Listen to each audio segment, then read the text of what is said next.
워낙에 가난한 나라라 거기서는 어떤 약을 만들어도 라이센스가 안 붙어요. 로열티가 안 붙는데요. 그래서 방글라데시에 의외로 영국 회사들이 많이 들어가 있대요. 그렇게 해서 만들어진 약이 220만 원이야. 근데 그 220만 원 가지고 방글라데시 사람들이 사 먹을 수가 없어. 그 사람들한테 너무 비싸. 정말 하늘에 별 따기도 더 어려워요. 우리들한테 220만 원이야. 뭐 자금을줄지 몰라도, 그죠? 그러니까 방글라데시에서는 이게 팔리질 않아요. 그래서 이제 아시아 쪽으로 슬그머니 이게 나온 거예요. 그래서 그 의사가 신부님 내가 한 10명을 지금 그 약을 가지고 하고 있는데 너무 효과가 좋다는 거예요. 12주래요, 12주. 12주. 딱 2달. 그래서 이제 방글라데시 글자가 적혀 있는 약을 2통을 받아왔어요. 그러면서 이걸 먹어야 되나 말아야 되나. 그래, 하여튼 그래도 뭐 만일에 이게 가짜라 하더라도 220만 원 하여튼 뭐 하늘에 날린다 생각하고 먹어서 나면 다행하니까 열심히 먹었죠. 뭐 설명서 보니까 부작용으로 만성 두통도 있고 막 무력증에 빠지고 근데 한 열흘을 먹었더니 그 부작용이 나타납니다. 얼마나 반갑던지. 부작용이 나니까 반가워요. 만일에 그 부작용이 한다면 뭐 이따위야 이거 부작용이 없어. 그래서 4주 딱 먹고요. 하루에 하나씩 먹고 피검사를 했더니 결과가 딱 이렇게 카톡으로 딱 날라와서 보니까 바이러스 수백 마리가 다 죽어버린 거예요. 한 마리도 없이. 그래서 나 지금 믿어야 되나 말아야 되나. 이 사람이 이제 한번 이제 처음부터 이게 그 의심으로 시작이 되면 이게 참 신뢰하기가 쉽지 않습니다. 그러니까 뭐 4주 만에 다 죽었으면 안 먹어도 되겠네. 네, 아니래요. 12주까지 다 먹고 그래도 없으면은 이제 또 다시 12주를 또 기다렸다가 12주 후에 피검사를 해서 그때도 안 나면 그때는 의사들이 완치 판정을 한대요. 아무튼 12주 동안 다 먹고 현재는 없어요. 없어가지고 다시 또 그냥 안 먹고 12주 기다리는데 이제 1월 중순이면 이제 마지막 그때 이제 의사가 검사해서 단 한 마리도 없다 그러면은 완치가 되는 거죠. 근데 사실 저는 그 바이러스가 다 수백만 마리가 죽었다고 그럴 때 그게 서운합니다. 서운하기도 하고 미안하기도 하고 왜냐면은 내가 바이러스를 내 몸의 일부로 받아들이기 시작한 것이 감염되고 나서 한 15, 16년째 감곡성당에 있을 때였어요. 그때까지는 이것 때문에 정말 많은 사람들 미워했죠. 의사들도 미워하고 왜 하필이면 그 많은 피 가운데 C형 바이러스가 들어있는 그 피를 내 몸에다 집어넣느냐. 뭐 고소도 못하잖아요. 뭐 엎드려 침 뱉기지 뭐 천주교 병원에서 한 걸 그걸 어떡하단 말이야. 그 뭐 어디 해결할 길도 없고 마음 같아서는 몸에 있는 핏줄 다 빼고 심장도 어디서 그냥 하나 바꿔치기 하고. 왜냐면 나는 그 전에 이 간염 걸리기 전에 내가 사제로서 그래도 그나마 세상에 봉사할 수 있는 거 하나가 뭐였냐면 헌혈이었어요. 내 피는 O형이기 때문에 아무한테나 다 줄 수가 있었잖아요. 그래서 저는 1년에 한 10번 이상은 헌혈을 했어요. 그런데 C형 간염 걸리고 난 다음부터는 이건 조금이라도 뭐 내 피가 다른 사람들 묻을까봐 그냥 무슨 뭐 그냥 이상한 거지. 항상 조심해야 되고. 그냥 그게 참 마음이 아팠었죠. 그래서 내 몸 안에 C형 간염 바이러스가 흐른다는 것 자체가 자존심이 상해서 정말 하루에도 수십 번 내 몸에 있는 바이러스에 있던 저주를 했었어요. 나를 뒤지라고. 나쁜 놈. 근데 그 감옥에 있을 때 그날 참 우연히 그렇게 내가 치유가 됐는데 감옥도 얼마나 많이 바쁩니까? 힘을 들어 죽겠고 또 이제 간염 환자들은 피곤이 빨리 오니까. 그래서 그날 신자들 다 보내고 난 다음에 이제 혼자 샤워하고 있는데 또 얘기하고 보니까 이상하네. 혼자 샤워하고 그냥 샤워하고 있는데 얘기하고 보니까 여러분들이야 둘이 샤워하겠지만 난 혼자 샤워. 그냥 홀로 샤워하고 있는데 갑자기 어떤 생각이 들었느냐. 잘못된 헌혈로 내 몸 안에 바이러스가 들어온 지 15년이 됐는데 이 아이랑 한 번도 통성명을 한 적이 없었던 거예요. 맨날 미워하기만 했었죠. 그래서 그날 15년 만에 처음 통성명을 했어요. 우리 인사가 늦었다. 네, 오늘 이 순간부터는 내 너를 내 몸의 일부로 받아들이겠다. 그리고 혹시 네가 나한테 상처받은 게 있다면 용서해달라고 정말 난 용서 청했어요. 그리고 나도 부탁했어요. 한 가지 너한테 부탁이 있다. 내가 아직은 사제로서 좀 더 할 일이 남은 것 같은데 나 조금만 좀 더 살게 해주면 안 되겠니? 그때만 하더라도 같이 수혈받았던 사람들이 그냥 뭐 4개월 간격으로 죽었다는 소식이 들려오니까 참 그런 마음이 듭니다. 나도 이제 다음이 내 차례겠다 싶었는데 그래서 그날 그 바이러스와 화해하고 난 다음에 참 혼자 많이 울었던 것 같아요. 그리고 난 다음부터 자유로워집니다. 그리고 몸 안에 있는 어떤 그 바이러스에 대해서 어떤 적개심 같은 것이 없고 그렇게 미워하던 그 의료진들에 대한 미움도 없어졌어요. 그리고 얼마 있다가 조직 검사할 때가 돼가지고 그 간을 띄어서 검사를 했더니 그 담당 과장이 고개를 갸우뚱하면서 좀 이상하다는 거예요. 왜 더 안 좋아졌습니까? 안 좋아진 게 아니라 이놈들이 죽은 건 아닌데 잠자는 것처럼 한쪽에 몰려서 쬐끈히 있다는 거예요. 그럼 그 좋은 겁니까? 당연히 좋은 거죠. 그냥 이렇게만 안정이 되면은 신부님 아무튼 뭐 간경화라든지 이런 쪽은 그래도 좀 한시름 놓는 것 같습니다. 그 말 듣고서 막 울컥합니다. 그래서 내가 내 입에서 나온 말이 바이러스야 고맙다. 의사는 무슨 말인지 못 알아들었어요. 뭐라고 하셨어요? 예, 저 혼자 하는 말입니다. 사실 그때 내가 깨달은 게 그거야. 십자가는 지는 게 아니라 끌어안는 거구나. 나는 그거를 그 십자가를 등에다 짊어지고 가려고 하니까 그렇게 힘들고 어깨 축지가 빠지는 것 같고 자빠지고 넘어지고 그랬는데 그 바이러스마저도 내 몸의 일부라고 내가 인정하고 내 가슴에 끌어안으니까 바이러스들도 자기를 사랑하는 걸 알더라 이거예요.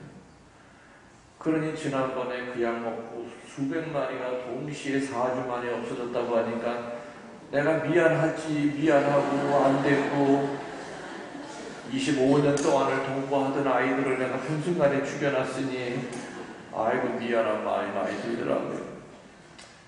그래서 아무튼 나는 그 C형 간염 걸린 그 25년 동안이 항상 시한부처럼 아마 그런 마음이 있었기 때문에 늘 피정할 때도 어쩌면 이 피정 지도가 마지막이 될 수도 있겠다. 이 동네 어쩌면 내가 마지막으로 올 수도 있겠다.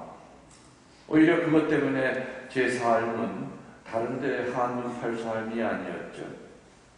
앞만 보고 올 수 있지 않았겠는가. 두 번째로 죽음을 체험했던 일이 사고가 났을 때라고 했는데 이건 꽤 여러 번 있었어요. 사고가 났던 거. 제일 처음 죽음을 체험했던 사고는 군종 신부할 때 최전방에 한겨울에 눈이 많이 오죠. 최전방에는 상상을 초월해요. 눈 하나가 주먹만에 눈 하나가 이 눈 잘못 맞으면 졸도해. 눈에 맞아서 그 정도로 눈이 크고 많이 와요. 일요일 날이면 보통 미사 한 4대 5대를 드리러 전방으로 왔다 갔다 옮겨가면서 미사를 드립니다. 미사 드리기 전에는 날이 맑았는데 미사 끝나고 나오고 보니까 찝차 중간까지 눈이 가득 차 있는 거죠. 다음 미사 드리러 산을 하나 넘어가야 되는데 일반 차들은 뭐 네 바퀴로 가질 않지만은 찝차는 네 바퀴로 굴러가기 때문에 어지간하면은 넘어가거든요. 체인 치고. 근데 그날은 그 미사 드렸던 그 대대장이 나를 말립니다. 심리적인 고바이가 세서 저 집 차가지고도 어렵습니다. 그냥 전화를 하시고 거기 모여있던 애들 그냥 빨리 자기 부대로 돌아가라 그러시죠. 아유 그럴 순 없지. 그 미사하려고 저 GOP에서 1시간 동안을 뛰어내려왔던 애들을 어떻게 오늘 신분이 많으니까 되돌아가거라 그 말을 나는 못하겠다고. 아무튼 가보겠다고 걱정하지 말라고. 그래서 이제 집차를 펴고 언덕길을 쫙 올라갔어요. 양옆에는 깎아지른 절벽이면서 지뢰밭이죠. 아무튼 지뢰밭이 쭉 올라가서 거의 다 올라갔는데 글쎄 한 10m만 더 올라가면 되는데 갑자기 바퀴 4개가 헛돌기 시작해요. 그 위는 얼어있는 거예요. 눈이 아니라. 그러니까 계속 막 뱅뱅뱅뱅 하고 도는데 어떡합니까? 뭐 차가 실실실 미끄러져가지고 결국에는 왼쪽 절벽으로 이제 굴렀어요. 그 굴르면서도 집차는 위에가 없죠. 헝겊대기야. 그렇기 때문에 잡을 수 있는 건 핸들밖에 없어. 핸들을 가슴에다 대고 그냥 막 굴렀어. 뭐 중간에 무슨 바위라도 뾰족한 게 있으면은 그냥 찍혀 죽는 거죠. 직사하는 거죠. 근데 아무튼 그렇게 한 몇십 미터를 굴렀는데도 지뢰를 안 건드린 것 같아요. 그래서 차가 서는 것까지는 기억하면서 내가 이제 정신을 놨죠. 정신을 놓고 있다가 어느 정도 돼서 눈을 뜨니까 눈이 떠지질 않아요. 그래서 상황을 가만히 보니까 이게 머리통이 터져서 피가 흘러서 눈으로 들어가서 눈이 얼어붙은 거예요. 그러니까 눈이 떠지질 않아. 입에서는 피가 꿀러 넘어오는 걸 보니까, 그리고 보니까 엔진이 이 배 쪽으로 밀려 들어온 거 보니까 이건 분명히 장 파열이 됐든지 뭐가 파열이 됐구나. 이것도 상태가 심각하구나. 또 보니까는 오른쪽 다리가 안쪽으로 완전히 한 120도 정도 꺾인 거 보니까 이 다리가 완전히 부러져 있는 다리구나. 상황을 보니까 이게 도대체 살 수 있는 상황이 아니에요. 그 순간에도. 그리고 내 차가 굴러내리고 난 다음에 눈이 얼마나 많이 왔는지 그 자리가 싹 덮여버린 거예요. 그러니까 미사 기다리는 사람들이 시간이 돼도 신부님이 안 오니까, 그죠? 견인차 하나 가지고서는 대대장이 또 거꾸로 이렇게 왔는데 미사 드렸던 때, 신부님 미사 드렸던 때까지 와도 신부님이 없는 거야. 여기서 분명히 떠났다 그리고.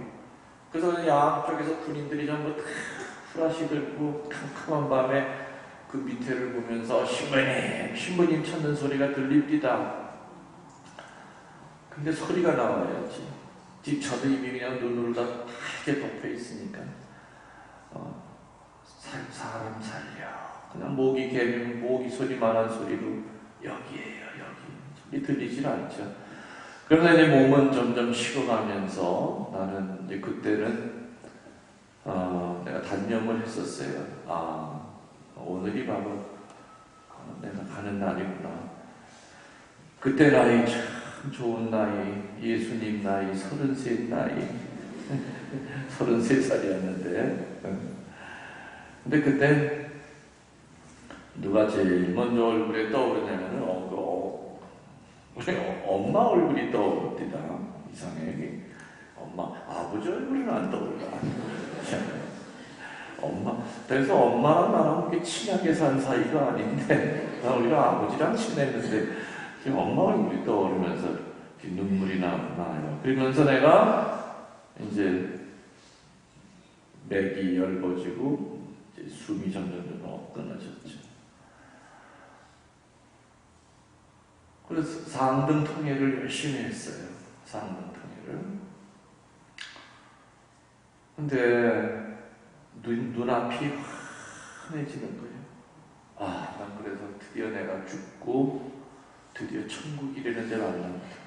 이렇게 앞이 환해지는 거 보니까. 근데 그게 아니라 누가 후라시로 이렇게 비치고 있는 거예요. 찾아 내려와가지고 내 눈을 이렇게 비치고 있는데 그게 난 천국에 온 줄 알고.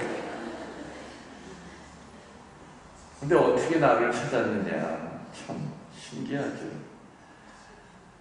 이 차가 부르고 난 다음에 뭐 눈이 그냥 금세 덮어버리니까 흔적이 없는 거예요. 흔적이 나를 벗어 영하 막 30도까지 떨어지고 막 추우니까. 근데 견인차를 몰던 운전병 아이가 이렇게 가다가 급브레이크를 잡았대요. 왜?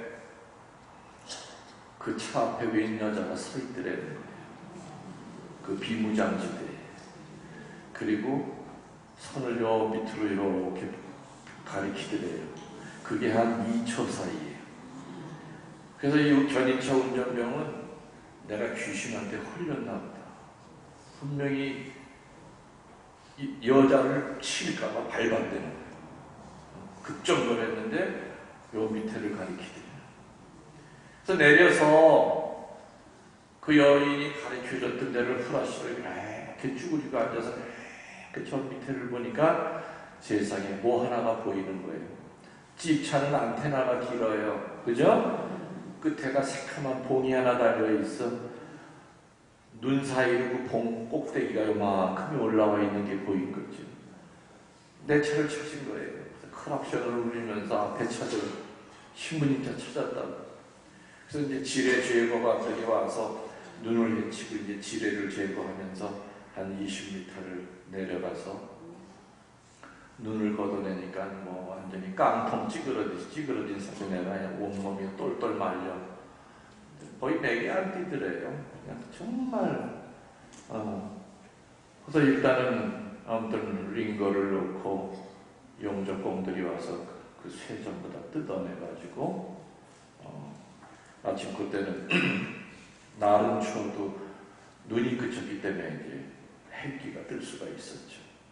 그래서 헬기에 실어가지고 원주 병원으로 수송이 돼가지고 거기서도 뭐 한 3번 수술 받았죠. 재수술을 받고. 근데 그래서 그때 사고를 통해서 처음 이 죽음을 느꼈어요. 그리고 작년 10월 2일 날 또 이제 큰 사고를 한 번 또 당했는데 나는 아주 어릴 때부터 그 바이크를 타요. 한국에서는 오토바이라고 그러죠. 그래서 까불거리면서 나는 타는 스타일은 아니고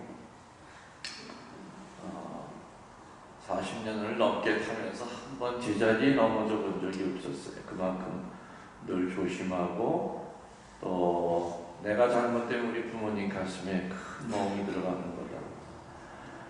10월 2일이 금요일이에요, 작년. 그리고 10월 3일이 첫 토요일. 10월 2일 날 오전 11시 미사를 베티에서 드리고 거기 영풍성지를 좀 갔다 오려고 이렇게 살살 2차선 도로를 가는데 앞에 있는 차가 시속 30km 이상을 내질 않는 거예요. 그러니까 뒤에 차들이 밀렸을 거 아닙니까? 답답하네. 그런데 마치 그 차가 옆으로 비켜줍디다. 추월하라고. 그래서 아무 생각 없이 깜빡이를 켜고 추월을 들어갔는데 그 차 트렁크 쪽으로 진입하려고 하는데 갑자기 좌회전을 하는 거예요. 깜빡이도 안 진짜. 지가 가고 싶은 길 저쪽으로 가려고. 나중에 이렇게 휴대폰 보다가 자기 지나갈 길이 갑자기 눈앞에 있어서 휙 꺾어대는 거예요. 그러니 그 순간에 피할 길이 없었어요. 그래서 워낙에 난 이제 뭐 경험이 이제 오토바이를 많이 탄 사람이기 때문에 부딪히는 순간에 어떻게 응급을 하느냐. 그래서 이제 그 바이크를 잡은 채로 부딪혀서 같이 밀려서 한 15m 이상을 길에 밀려나갔는데 뭐 쓸려가지고 뭐 살을 까지는 거야. 뭐 세월 지나면 괜찮은 건데 이제 머리라든지 이런 허리 쪽 이런 거를 지켜야 되니까 어제 마침 이 바이크가 내 몸뚱아리를 끌고 밀려나가는 데를 보니까 동네 어귀에 그 왜 사인판들 많이 서 있죠? 뭐 무슨 동네 몇백 미터 이런 것들이 그 사인판에 그 기둥이 강관이라고 해요. 그 두꺼운 수인데 그 사인판들 서 있는 쪽으로 해필이면 나를 순식간에 끌고 가는 거예요. 여하튼 지금 말은 내가 천천히 하지만 이게 부딪혀서 쓸 때까지가 이게 한 2, 3초 사이에요. 근데 그 순간에 내가 머리를 부딪히면 내가 죽을 것 같습니다. 그래가지고 등 쪽을 갖다 댔죠. 등에 딱 부딪혔는데 그때 이제 갈비가 8대가 나갔어요. 뒤에 갈비 5대, 앞에 갈비 3대. 근데 그 순간 이제 숨이 멈춥니다. 그러면서 그래도 이렇게 밀려나갈 때까지는 잘하면은 저기 논두렁 밑으로 이렇게 흘러내려서 쓰겠다. 그때까지는 생 쪽에 있었는데 그 쇳덩어리에 몸이 부딪히면서 숨을 못 쉬니까 그때부터는 사 쪽으로 넘어가요. 이렇게 해서 또 죽네. 근데도 너무너무 웃기는 게 그 죽음을 앞두고 있는데도 말이죠. 내가 내 온 냄새를 다듬어요. 그래서 내가 신분대 나 죽고 난 다음에 누가 와서 이렇게 옷이 이상하면 안 되지. 뭐 바지가 혹시 흘러내리진 않았나. 참, 내가 나를 생각해도 웃겨 죽겠어 정말.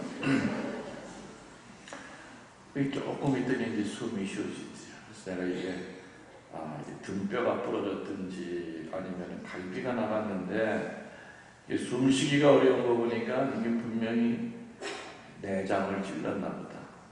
그러면은 이게 살기가 힘든데 아무튼 계속 생보다는 살 수 있을 거라는 마음보다는 죽음의 마음이 더 강하게 듭니다.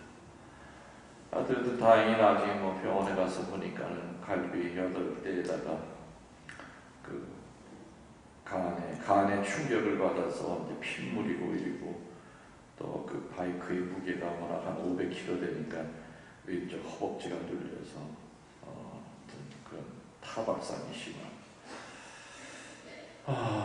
갈비 부러져 보신 적 있는 분 있어요? 없죠? 아주 아파요. 그러니까 5개월 동안 침대에 누울 수가 없었어요. 등을 닫지를 못하는 거예요. 아파가지고. 또 갈비뼈 부러지면은 방법이 없어요. 지가 찾아가는 수밖에 없어. 근데 희한합니다. 나는 갈비뼈가 8개 중에서 3개가 세도막이 났어. 하나 여기까지 이렇게 있는데 엑스레이를 보니까 기가 막혀. 다 동강이 났는데 그 중에서 3놈이 다 3등분이야. 그래서 선생님 이거 수술 안 해도 됩니까? 수술이 어렵대요. 그리고요 때 되면 지가 알아서 찾아가 붙어요. 에이 그럴 리가 있어. 이렇게 아니 걔네들 눈에 무슨 내비가 붙어있는 것도 아닌데 어떻게 붙습니까? 그러니까 신기하죠. 조물주가 참 기가 막히게 만들어놨어요. 몇 달 있다가서 보니까 이렇게 있던 놈이 여기까지 올라와 있어. 이쪽에 있던 놈이 또 이렇게 내려와 있어. 방향을 비슷하게 맞춥니다. 5달 있다 가니까 요 3놈이 다 붙어버린 거예요. 다 붙었어. 그 컴컴한 몸속에서 어떻게 그 살을 뚫고서는 어떻게 올라가서 붙냔 말이에요. 지금도 2대는 아직 안 붙어 있어요. 또 지난번에 등허리가 하도 간지럽고 아파서 병원에 가서 했더니 2대는 아직 덜 붙어 있대요. 덜 붙어 있대요. 아무튼 그래도 아무튼 뭐 갈비가 다 부러졌어도 미세 한 번도 안 빠지고 1년 내내. 아마 여러분 그때 뭐 나 죽었다는 얘기 많이 돌지 않았어요? 카톡에? 나 죽었다, 의독하다, 뭐 신부님 위해서 기도해야 된다, 뭐 분당의 어느 레디오는 뭐 연도 바친다며 레디오. 베티 성지에서도 아주 이 업무가 마비가 됐었어요. 한 열흘 정도는 장례 미사 어디서 치르시냐 뭐. 굉장히 오래 살 것 같아요. 또 죽었다는 얘기를 많이 들어가지고 또올 봄인가는 또 내가 또 한 번 죽었대. 저기 어느 수도의 신부님, 그 피정하러 다니는 신부님이 미국 가서 한 번 돌아가셨는데, 그 양반이 나인 줄 알고서는 또 나 죽었냐고 또 소문이 떠나가지고, 근데 나중엔 죽었다고 해도 믿지도 않을 것 같아요. 짐신도 죽었다는 얘기 많이 들어가지고. 세 번째가 뭐예요? 죽음 체험할 수 있는 게. 인간관계가 깨졌을 때. 죽음의 그 벽 너머에 있는 그 세상은 인간관계의 그 혼돈을 통해서 우리들이 많이 느낄 때가 있죠. 어떻게 보면은 벽 중에서 제일 마음 아픈 것이 인간관계가 깨졌을 때 생기는 벽이 아니겠는가. 우리들 모두는 나나 여러분이나 살아서 그 죽음이라고 하는 벽을 넘어본 적이 없고 그 너머에 뭐가 있는지 눈으로 우리는 확인한 적은 없지만 우리는 믿음을 가지고 신앙의 열쇠를 가지고 죽음의 벽 너머에 영원한 세상이 있다는 우리는 믿죠. 천국이 있고 연옥이 있고 지옥이 있다는 걸 믿어요. 그래서 천국에 가려면 잘 죽어야 되고 잘 죽으려면 잘 살아야 됩니다.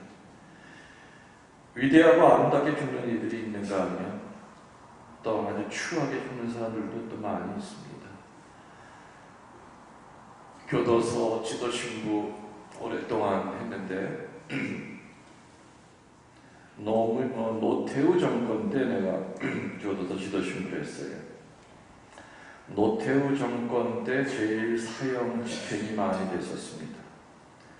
그래서 나는 5번을 입회를 했었어요. 그 죽는 현장에 수인 사목을 하다 보니까. 참 그거 한번 보고 나면은 몇 달 동안은 정말 힘들었어요. 눈앞에서 사람 죽는 모습을, 그것도 생으로 죽이는 거 아닙니까? 그죠? 목에다 줄 매달아가지고 발버둥치는 모습, 또 죽고 난 다음에 내려가서 또 확인도 해야 돼요. 의사와 같이. 물론 5명 가운데 3명은 우리 교우였어요. 물론 걔네들은 교도소에 들어와서 세례받은 애들이죠. 그전에는 아주 흉악범이었어요. 사람 매죽이고 조폭으로 막. 근데 아무튼 교리 배우고 세례받고 난 다음에 정말 천사처럼 이렇게 바뀌었는데, 또 어떻게 쓰는지 좀 감형을 시켜보려고 무던히도 많이 애를 썼지만은 그때는 분위기가 사형 집행으로 가던 분위기였기 때문에 어떤 청원이라는 것이 잘 되질 않았었어요. 그러니까 교도소 지도신부가 제일 깜짝깜짝 놀라는 것이 한밤중에 전화 오는 겁니다. 교도소장한테 신부님, 법무부에서 내일 4시에 천주교 신자 아무개 형 집행 떨어졌습니다. 그럼 다리가 탁 풀리죠.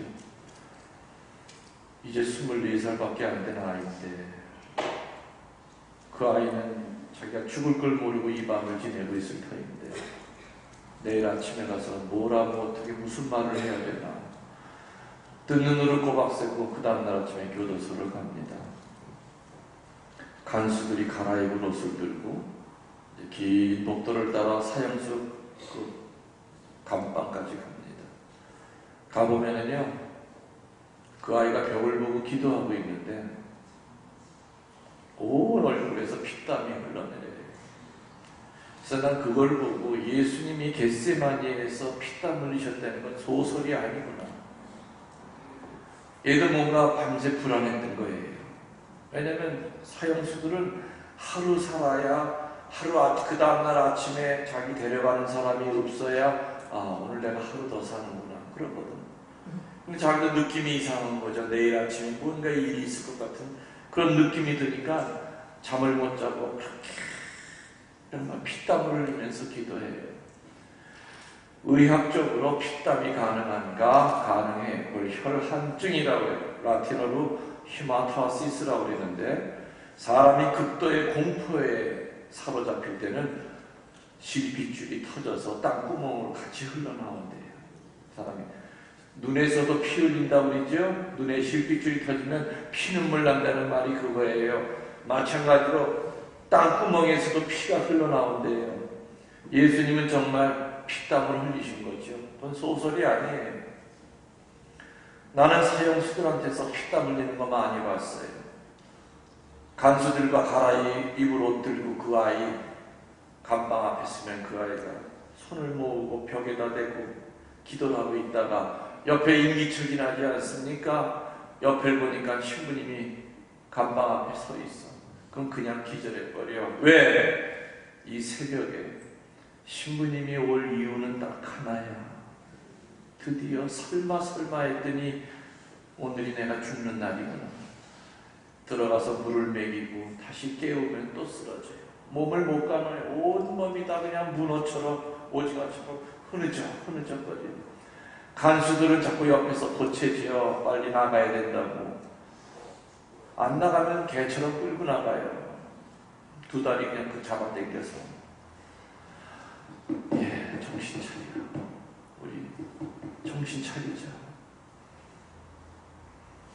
너 마지막 성체 영해야 되잖아. 성체를 4분의 1로 쪼개서 입에다 넣어줘도 이게 안 넘어가요. 사람이 죽을 때는 이 식도가 닫혀요. 그래서 물을 집어넣어가지고 흐물흐물하게 한 다음에 억지로 성체를 집어넣어줘요. 그리고 안수를 하죠. 주님 들어가 주세요. 주님이 들어가셔야 얘가 두 발로 일어섭니다. 성체를 용하면 어디서 그런 힘이 생기는지 지가 두 발로 일어나요. 그리고 지가 옷을 갈아입어요. 전 그 앞에서 할 말이 없어요. 미안하다. 너 신부님 믿었을 텐데 너 못 살려서 미안하다. 신부님 괜찮아요. 신부님 이제 울지 마세요. 신부님 우니까 제가 마음이 약해집니다. 그래 안 울게. 긴 복도를 내가 그 아이의 팔짱을 껴야 되는데 오히려 그놈이 내 팔짱을 껴야 돼. 내 다리가 더 떨리니까. 내 다리가 더 질질 끌고 가는 거예요. 간수들 둘은 앞장서. 형장의 문이 열리면 삼짓하죠. 하얀 방에 유리창 안에 유폐인들은 쳐다보고 있고 의자 하나가 있고 그 위에 밧줄이 하나 내려가 있어요. 종교 행사하십시오. 머리에 손을 대고 기도합니다. 안드레아야, 너 성모님 만나면 인사 전하라. 네 23살 짧은 나이에 살다가지만 그래, 네가 지은 죄 보석이라 생각하고 두렵니? 괜찮습니다. 주님 빨리 강복 주세요. 가렵니다. 너무너무 담담해요. 성부와 성자와 성령의 이름으로 이 안드레에게 영생을 약속하소서. 기도가 끝나는 그 순간, 원래 교수형은 얼굴을 가리고 그 가린 데다가 줄을 걸지만은 본인이 간절히 원하면은 보재기를 안 씌웁니다. 근데 우리 교우들은 안 써요. 신부님 보면서 죽겠다. 강복이 끝나면은 덜커덩 하면서 그 아이가 그 밑으로 떨어지죠. 밧줄이 막 요동을 쳐요. 그 밑에는 안 들여다봐도 알아. 양 다리가 묶이고 양 손이 묶이고 목에서는 생명을 끊는 그 힘이 땡기고 있고, 아무리 건장한 사람이라 하더라도요 한 4분을 못 버텨요. 4분이 지나면 이제 밧줄이 딱 서요. 그럼 바로 끌어내리냐? 아니에요. 10분을 더 매달아놔요. 완전 죽게끔. 그리고 난 다음에 줄을 풀어서 밑으로 칠성판 위에 올려놓으면 제일 먼저 의사가 가서 사망 선고를 해요. 그 다음에 내가 가서 그때야 끌어안을 수가 있어. 고생했다. 애썼구나. 근데 우리 신자들은 하나같이 죽을 때도 그렇게 담담하게 죽지만 죽고 난 다음에 모습이 그렇게 이뻐. 그래서 어떨 때 내 의사한테 얘 사는 것 같다. 오히려 볼에 그냥 볼이 밝았어. 까맣게 혈색이 돌아. 거기 닥터한테 선생님 얘 산 것 같아요. 그럼 다시는 또 못 죽여. 일사부재리고 얘 산 것 같은데 맥주하고 싶어달라고. 아니 죽었습니다. 맥이 안 됩니다. 그 한 달에 한 번 영했던 성체 성사가 그렇게 아름답게 죽을 수 있게 하는 힘이 아니겠습니까? 비록 주님 몰랐을 때는 세상 망나니로 사람을 죽이고 살았지만 교도소에 들어가서 세례받고 정말 애기처럼 변해서 예수님이 가르쳐주신 걸 그대로 살았던 불쌍한 영혼이지만 난 천국 갔을 거라고 난 믿어요. 그런 사람들이.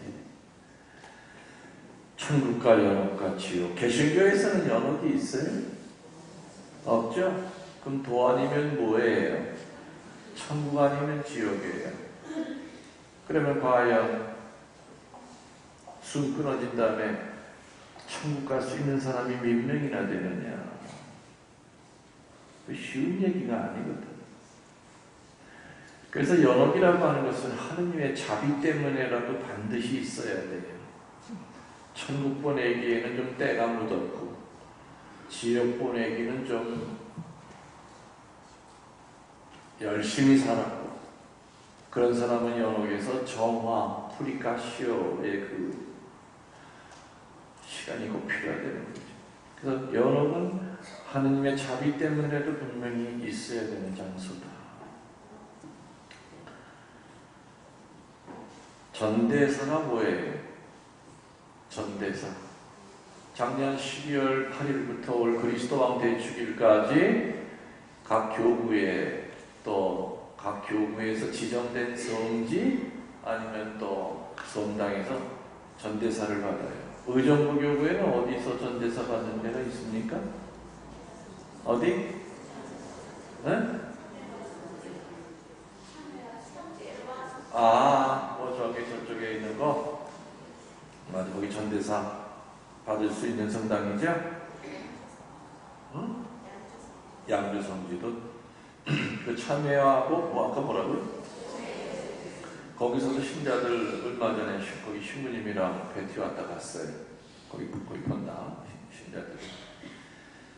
내가 있는 배티 성지도 전대사를 받을 수 있는 성지인데, 근데 정말 놀랍게도 신자들한테 전대사가 뭐냐고 물어보면은 정말 모릅니다.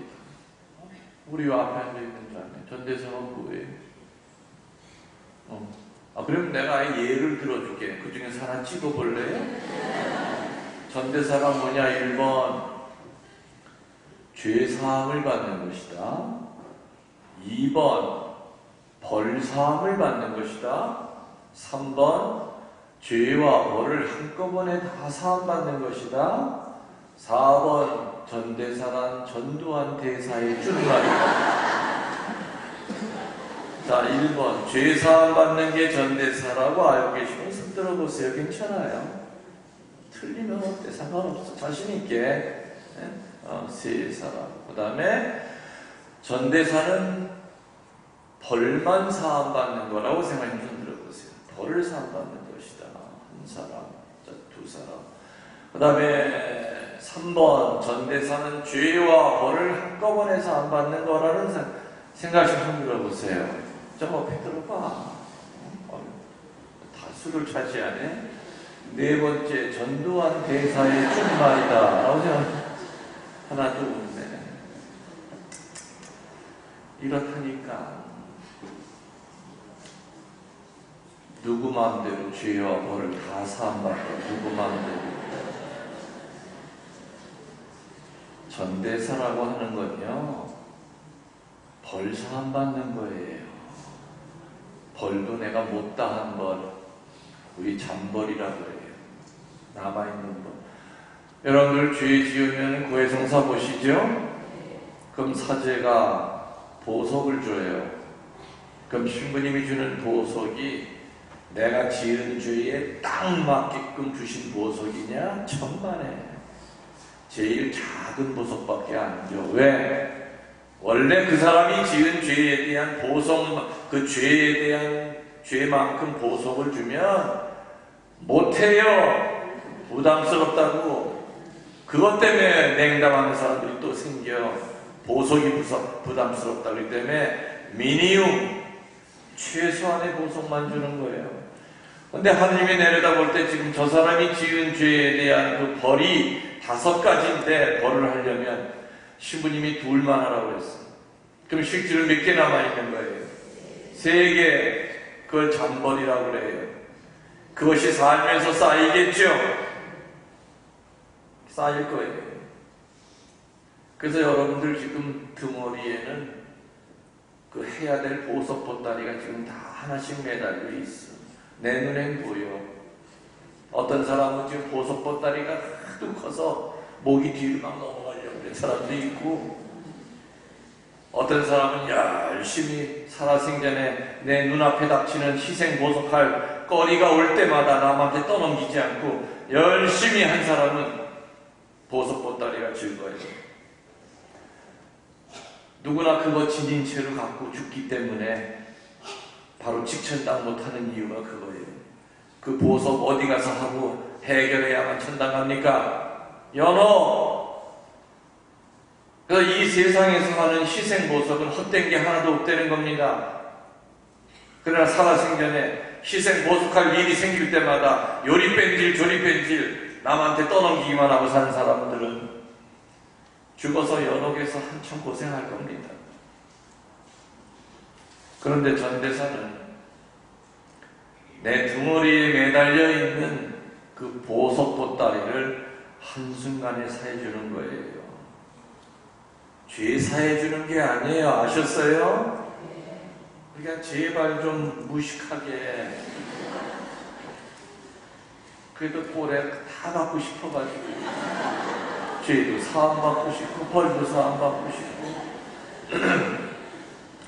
하긴 이렇게 무식한 거는 여러분 진림은 아니야. 신부들이 안 가리켜. 교황님이 전대사를 발표하면 전대사의 뜻이 이런 거다 우선은 좀 상세하게 설명을 해주고, 우리 교구에는 여기가 전대사를 받는 성지라는 거 설명해주고, 잘 얘기 안 하잖아요. 본인이 가질 수도 있어요, 전대사의 은혜를. 그리고 죽은 영혼에게 양도할 수도 있어요. 우리들은 가까운 내 가족이 세상을 떠나면 늘 좋은 쪽으로 생각하지요. 작년에 돌아가신 내 친정엄마 천국 가 계실 거라고 그냥 믿고 싶을 뿐이지. 봤어요? 카톡 왔습니까? 천국에 있다고? 10년 전에 돌아가신 내 피부치가 아직도 연옥에서 허덕이고 있을지 몰라. 그래서 정말 지혜로운 교우들은 전대사의 은혜가 발표나기만을 기다려요. 그래서 교황님이 1년 전대사를 주셨구나. 신년을 맞이해서.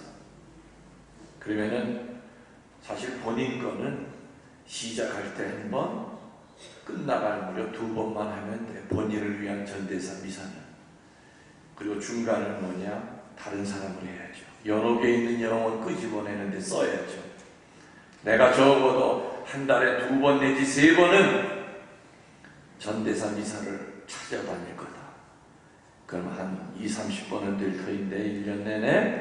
그러면은 시댁적 영혼, 친정적 영혼을 명단을 쫙 짜서 오늘 내가 어디 가서 드리는 이 미사는 우리 외할아버지를 위해 봉헌합니다. 아예 떠날 때부터 누구를 지향한다고 생각하고 전대사 미사 하셔야 돼요. 아무도 기억해주지 않는 영혼들, 이제는 죽은 지 10몇 년 됐다고 이제는 연도조차 맞춰주지도 않아. 이제 자손들이 위령미사조차도 묘지에도 와본 적이 없어. 그랬는데 생각하지도 않았는데 손녀가 우리 외할아버지 위해서 이 미사 봉헌합니다 했을 때 천사가 그 할아버지의 손을 잡고 천국으로 들어갈 수도 있다는 얘기예요. 그래서 죽은 영혼을 천국으로, 연옥에 있는 영혼을 바로 천국으로 끄집어낼 수 있는 것은 연도가 아니야. 가장 힘이 있는 것이 전대사의 은혜예요. 이렇게 귀한 보물의 은혜를 신부들이 제대로 설명을 안 해줘. 내 가족들 다 챙겨서 1년 내 1년 열심히 전대사 은혜로 연옥에 있는 영혼들 봉헌하고, 그래도 내가 미사를 몇 번 더 할 게 남아있다 싶으면 그때 누구 위해서 해야 됩니까? 기억해 주지 않는 불쌍한 연옥 영혼들을 위해 봉헌하셔야죠. 그럼 그 영혼이 천국에 가서 나를 연옥에서 끄집어내준 그 사람을 위해 얼마나 기도를 많이 맞춰줄 거예요. 얼마나 많은 전부를 해줄 게 있느냐 이거죠. 그래서 여러분들, 전대사는 죄 사함받는 것도 아니고 죄와 벌을 한꺼번에 다 사함받는 것도 아니고 오로지 못다한 벌, 쌓여있는 벌, 숙제로 남아있는 잠벌을 사함받는 것이다. 내 남편 지금 냉담하고 있다고 해가지고 이 전대사의 은혜 제가 갖지 않은 그 남편에게 주겠습니다. 안 됩니다. 산 사람한테는 못 줍니다. 전대사의 은혜는, 전대사 받으려면은 그 인간이 직접 전대사 받는 곳까지 나와야 돼요. 물론 교구마다 전대사를 받는 조건이 조금씩 달라요. 비스무리하더라도 우선 전대사 받는 성지에 가서 미사만 한다고 다 전대사 내리느냐, 그건 아니라는 거죠. 그 조건을 지켜야 돼요. 첫 번째, 대죄가 없어야 돼요. 뭐가 없어야 된다고요? 두 번째, 자비의 신연, 저 문을 열고 들어와야 돼요. 전대사 받는 성지라든지 성당은 자비의 문이 있어요. 그 문을 열고 들어와야 돼요. 세 번째, 반드시 영성체해야 되고, 네 번째, 영성체한 후에 혼자 속으로 사도신경, 주모경, 영광성을 드리고, 마지막 다섯 번째는 뭐냐? 나아가기 전에 자비의 신연 기도문이 있어요. 그거를 읽어야만 전대사 은혜가 온전히 내려가요. 본인한테 내려가든 아니면 그날 지향을 하고 있는 연옥에 있는 딴 영혼에게 내려가든 그때 온전히 내려간다는 얘기죠. 그 전대사 이제 확실히 아셨죠? 네. 아까도 내가 죄 사함 받는 거라 그랬더니 손든 사람 딱 2명이에요. 나머지는 전부 다 죄와 벌을 다 사함 받는 걸로 알고 있잖아요. 얼치기로 알고 있는 건 모르는 것만 못해요. 선무당이 사람 잡아요. 뭐 하나라도 똑바로 하셔야지. 똑바로 제대로 하셔야지. 지금 교황님 이름이 어떻게 되시죠?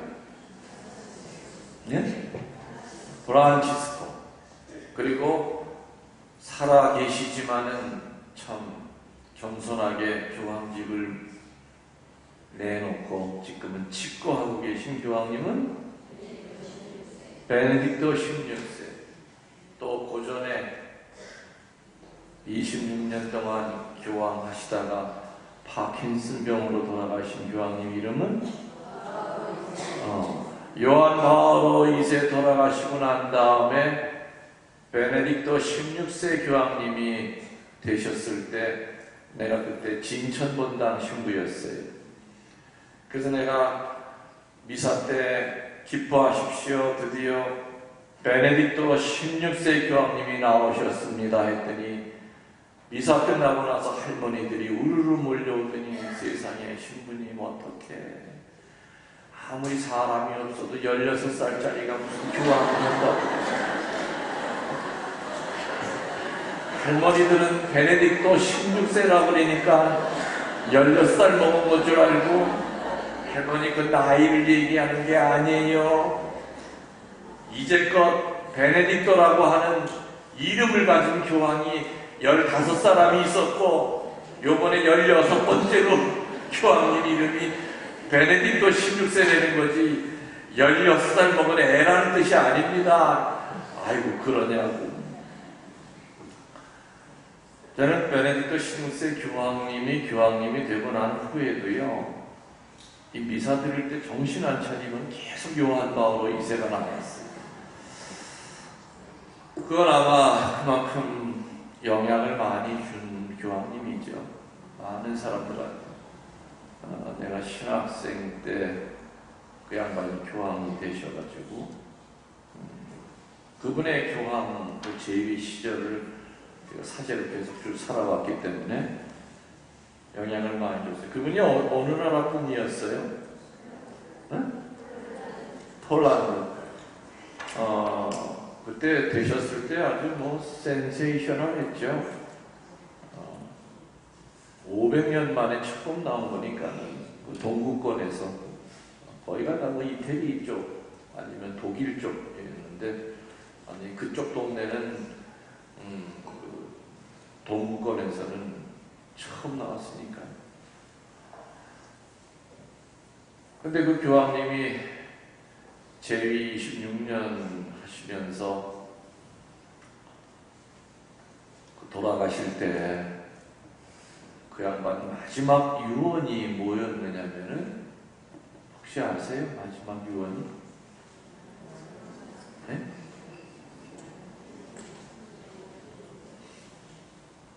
후곡동 성당 잘 가라고요? 딱 한마디 하셨어요.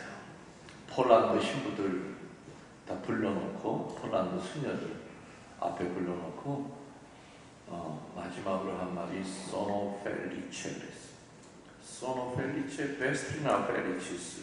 그 말은 나는 행복하오, 그대들도 행복하시오. Sono felice, 나는 행복하오, 나 행복하듯이 그대들도 행복하시오. Sono felice vestrina felicis. 도대체 왜 행복하시다 그럴까? 그분이 돌아가시면서. 인간적으로 보면은 노래방을 마실 수 있었던 상황도 아니고, 횟집에 가서 광어회를 떠먹고, 아무튼 인간적으로는 재미 하나도 없었을 것 같아요. 그분 폴란드 사람으로서 교황 되시고 나서 그 드센 이태리 사람들 사이에서 얼마나 힘들으셨겠는가. 안 봐도 알아. 얼마나 많은 안티들이 있었는데. 교황 되시고 또 한 몇 년 안 지나서 총 맞으셨죠? 총도 3방이나 맞았잖아요. 워낙에 체력이 강한 양반이라 수술을 3번 4번 하고도 버텼잖아요. 결국에는 그 병 때문에 나중에 이제 파킨슨씨 병이 온 거예요. 그래서 돌아가신 무렵에 보면 얼굴이 다 퉁퉁 붓고, 등은 이렇게 그냥 뭐에 진 눌린 듯한 등원이었잖아요. 그건 허리가 꼬부라진 등이 아니에요. 그 교황님 그 등에는 큰 십자가가 내리누르는 그런 모습으로 살다 돌아가셨어요. 세상 재미로 보면 재미있을 것은 하나도 없었을 것 같은데, 그분 입에서 나는 행복합니다, 그대들도 행복하십시오라고 했다면은 미루어 짐작하건대 이 행복은 세상으로부터 올라오는 행복이 아니라 위로부터 내려오는 행복일 거라고 하는 건 미루어 짐작이 갑니다. 여러분들도 가시죠? 세상 행복은 아니라는 거죠. 그럼 요한 바오로 2세가 정말로 행복하게 느꼈던 그 행복의 울타리가 어떤 울타리 안에서 사셨길래 그분이 마지막에 죽는 순간이니까 속으로는 행복하지 않아도 폼을 내면서 나는 행복합니다 일부러 그러진 않았을 거라고 생각이 들어요. 정말로 행복하셨던 분인 같다. 그 분명히 그분을 행복하게 했던 그 행복의 울타리가 뭐였을까? 많이 있었을 거예요. 그분이 행복했듯이 우리들도 행복하라고 분명히 얘기하셨는데, 우리들도 행복하려면 어떤 울타리 안에서 살아야만 행복한가? 여러분들 개개인에게 정말 행복하십니까? 하고 물어보면은 글쎄요, 몇 프로나 행복하다고 하실까? 근데 많은 경우에 행복하지 못한 이유는 포기 못하는 것이 많이 있기 때문에 행복하지 못하는 경우가 많습니다. 기적은 내가 애착하는 것의 마지막 한 조각을 포기할 때 기적이 일어나고, 행복도 내가 애착하는 것 그것만 포기하면 기적이 일어나고 행복이 일어나는 걸 우리는 포기하지 못하죠. 앞서 우리들이 교황님이 우리에게 부탁하신 대로 내가 행복하게 살았듯이 당신들도 행복하시오 할 때 우리는 이거는 권고가 아니라 우리의 의무입니다. 그래서 우리는 행복하게 살아야 될 의무가 있습니다. 사제들만이 아니라 평신도들인 여러분들께 사셔야 될 의무가 있다는 얘기죠. 그 행복의 울타리는 어떤 울타리 안에서 살 때 우리는 교황님처럼 세상 떠날 때 나는 행복했습니다 라고 얘기하고 떠날 수 있을까? 첫 번째 울타리는 상처로부터 해방이 될 때 우리는 분명히 행복을 느낍니다. 상처 없는 분 혹시 있으십니까? 상처는 누구나 다 있지요? 상처는 다 있어요. 상처의 반대말이 뭡니까? 치유입니다. 치유. 그래서 상처도 보면은 인성의 상처가 있고 육신의 상처가 있겠죠? 여러분에게 질문 던집니다. 육신의 상처가 더 중요한 겁니까? 인성의 상처가 더 중요한 겁니까? 참 알긴 이렇게 나보다도 더 잘하는 선생님이야. 근데 왜 몸뚱아리 병들면 아픈 몸부터 낫게 해달라고 왜 이렇게 애벌 먹거라느냐? 육신의 상처는 영의 상처가 치유가 되면은 하느님께서 덤으로 주시는 보너스입니다. 보너스예요. 솔직히 육신의 상처 치유됐다고 하여 그 사람 영원히 죽지 않고 사냐? 그건 아니죠. 그러나 영의 상처가 치유가 되면은 천국의 문이 열리는 바로 첫걸음을 걷는 거기 때문에 암덩어리 낳는 것과는 비교가 안 될 정도로 영의 치유는 아주 중요한 겁니다. 그래서 영의 치유와 육신의 치유 가운데 분명히 영의 치유가 더 중요하다고 여러분들이 얘기했습니다. 그럼 영의 치유는 또 나누어집니다. 인성의 치유가 있고 영성의 치유가 있습니다. 다른 말로 물으면 여러분들 인성이 중요한 겁니까? 영성이 중요한 겁니까? 영성. 그 말이 맞는 것 같지요? 무조건 거룩한 말은 다 정답인 것 같죠? 천만의 말씀. 인성이 개떡이 되어 있는데 무슨 영성 생활을 합니까? 여러분들 지금 신자 생활 오래 해도 행복하지 않고 기쁘지 않는 이유는 딱 하나예요. 영성에 문제가 있는 것이 아니라 인성에 문제가 있기 때문에 그래요. 나이 60, 70이 돼도 어릴 때 받았던 상처 때문에 지금도 피 흘려요. 90이 된 할머니 가슴 안에도 울고 있는 애가 있어. 인성의 상처는 내주 나간다고 해결 안 돼요. 꿀이 실려 갔다 온다고 해결이 안 돼요. 인성의 상처도 분명히 또 나누어져요. 내가 돌에다 새겨놨듯이 똑똑하게 기억하고 있는 의식 속의 상처가 있고, 빙산처럼 물 밑으로는 가라앉아 있지만은 물 위에 올라와 있는 것보다 훨씬 더 넓은 면적으로 내 삶을 지배하고 있는 무의식 속의 상처가 있어요. 예전에는 무의식 속의 상처를 내가 설명해 드릴 때 조상으로부터 내려와는 어둠부터 설명을 했던 적이 있었어요. 소위 가계 상처. 근데 한 10여 년 전부터 주교님들이 신부님 그 얘기는 안 하시면 좋겠습니다. 왜요? 신자들이 잘못 알아들으면 대물림으로 알아들어요. 그렇게 알아듣는 사람 주교님들밖에 없는데요. 그래도 하지 마세요. 그래서 그때부터는 그건 안 해. 그렇지만 내 속마음은 난 변함없어요. 여러분들이 조상으로부터 뼈와 살만 받는 게 아니죠? 영적인 것도 같이 받아요. 그래서 우리는 옛날부터 그걸 뭐라고 부르냐? 집안 내력이라고 불렀어요. 우리 옛날 선조들은 그거를 학적인 용어로 설명할 수 없었기 때문에 집안 내력이라고 불렀었죠. 지금은 그걸 우리는 가계 상처라고 불러요. 영성용어로. 그거 어떻게 표현해야 돼요? 자살자가 있는 집에서 자살자가 대를 이어 나와요. 술주정뱅이 있는 집에서 자손들이 다 술주정뱅이가 돼요. 남봉꾼이 있는 집에서 대를 이어서 남봉꾼이 나와요. 어린 시절 아버지가 바람피고 엄마 괴롭히는 거 보고 자란 그 자식은 치를 떨고 자라요. 우리 아버지 정말 나쁜 사람이라고. 우리 엄마 저렇게 힘들게 한다고. 난 이 다음에 크면 내 아내밖에 모를 거야 라고 했던 그 자식이 나중에 커서 지 애비가 핀 바람은 그냥 봄바람이야. 이 자식은 태풍을 펴. 여자도 전국구야. 본인이 하기 싫은 짓거리를 하고 있어. 다시 말하면 어둠은 아주 집요하게 유전자가 후손한테 내려가듯이 어두운 게 내려가는 게 있어요. 그래서 저는 무의식 속의 상처를 예전에는 바로 그거부터 얘기했는데 그건 더 이상 얘기 안 해요.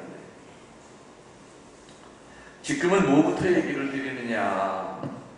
엄마 뱃속에서부터 받은 상처부터 저는 무의식 속의 상처를 얘기합니다. 여러분들 10달 동안 여러분의 엄마 뱃속에서 무슨 일이 있었는지 모르지요? 근데 여러분은 알아요. 여러분 자식 10달 동안 배고 어떤 마음으로 살았는지 여러분 자식은 몰라도 여러분은 알아요. 아이가 엄마 뱃속에서 잉태되는 그 순간 손톱 반만 하다 하더라도 영혼까지 손톱 반만 한 건 아니죠. 잉태되는 그 순간부터 아이의 영혼은 완전해요. 그래서 모든 걸 다 알아요. 나를 좀 죽이려고 하는구나.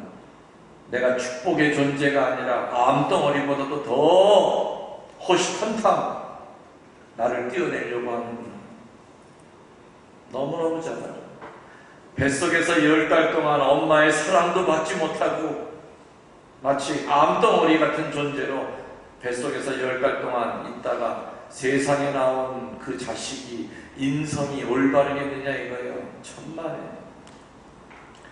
10달 동안 엄마 뱃속에서 엄마의 분노를 먹고 두려움을 먹고 자란 그 자식이 세상에 나와서 그 인성이 올바로 되겠느냐. 어느 한 사람의 인성은 교육으로 만들어지는 게 아니에요. 벌써 엄마 뱃속에서 태아 때부터 이미 기본적인 틀은 갖춰져. 어둠의 틀이냐, 밝은 틀이냐, 두려움의 틀이냐 하는 것이 이미 갖춰지죠. 10달 동안 두려움을 먹고 세상에 나온 그런 아이들은 대부분 아주 굉장한 에고이스트가 돼요. 왜냐? 세상에서 나를 지키는 사람은 나밖에 없어. 엄마도 나를 죽이려고 그랬고 아빠도 나를 죽이려고 그랬고 산부인과 앞을 여러 번 왔다 갔다 하고 나는 정말 어렵게 태어난 존재라는 걸 알기 때문에 자기밖에 몰라요.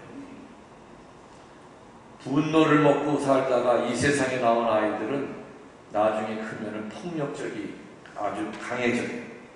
어린이집에 데려다 놓으면 선생님들이 두 손 두 발 다 들어요. 못 데리고 있겠대요. 애가 너무 거칠어져요. 그리고 이유 없이 아버지 어머니에 대한 적개심이 강해요. 아버지 어머니가 괜히 밉대요. 그 아이도 몰라요. 그 아이의 무의식 속에 있는 상처이기 때문에 대중에 있었던 상처이기 때문에 왜 내가 이렇게 아버지 엄마를 싫어하는지 그 이유를 몰라요. 이론적으로 보면 미워할 이유가 없대요. 너무너무 잘해주신대요. 근데 실패해요. 아버지가. 엄마도 가까이 오는 것도 실패해요. 대개가 그런 아이들 머리에 손을 얹고 기도하면 환시가 보이는데 대개는 태아 때 모습이 보입니다. 그래서 내 자식에게서 나타난 그 어두운 부분, 그 자식으로부터 해방시켜 주려면 먼저 부모들이 먼저 회개하셔야 돼요. 내가 내 저 둘째 아이를 10달 동안 뵈고 어떤 마음으로 살았는지, 혹시라도 저 아이가 내 뱃속에 있을 때 깊은 상처를 받은 적은 없었는가, 그거 먼저 깊이 생각하셔야 돼요. 그거 먼저 하느님 앞에 무릎 꿇고 용서 청하셔야 돼요. 그러면 그 아이가 바뀔 거예요. 소리 지른다고 바뀌진 않아요. 그 아이도 이 영문은 모르지만 아무튼 내 속에 뭔가 이렇게 덩어리가 있다는 거, 이거 해결하고 싶어서 소리 지르고 거칠어지고 난폭해지고 그러는 거죠. 같이 맞장구 치고 같이 소리 지르면 문제 해결 끝. 해결될 수가 없습니다. 이렇게 무의식 속에 있는 상처는 어디에 글자 하나로 남아있지 않는다 하더라도 굉장히 넓게 깊게 우리를 지배합니다. 여러분들 몇 살 때부터 기억하세요? 기억이 몇 살 때부터 기억납니까? 네? 2살, 3살 때 기억나요? 안 나죠? 근데 어디 가서 물어봤더니 자기는 2살 때부터 똑똑히 기억한대요. 내가 그래서 전에 한마디 했죠. 아이고 인물 났다. 2살 때가 어떻게 기억이 나? 2살 때가. 나 5, 6살 때는 조금 뭐 이렇게 부서진 단편의 기억들이 조금씩은 있는 것 같고, 초등학교 입학해서도 보면은 뭐 초등학교 1, 2학년 때 기억도 잘 연결은 안 돼요. 부서진 기억들인데, 이렇게 조금씩 기억이 날 때부터도 벌써 그때는 이제 또 상처가 또 새겨지는 상처가 생기겠죠. 그때 생기는 상처가 대부분은 뭐냐면은 비교당하는 상처가 크대요.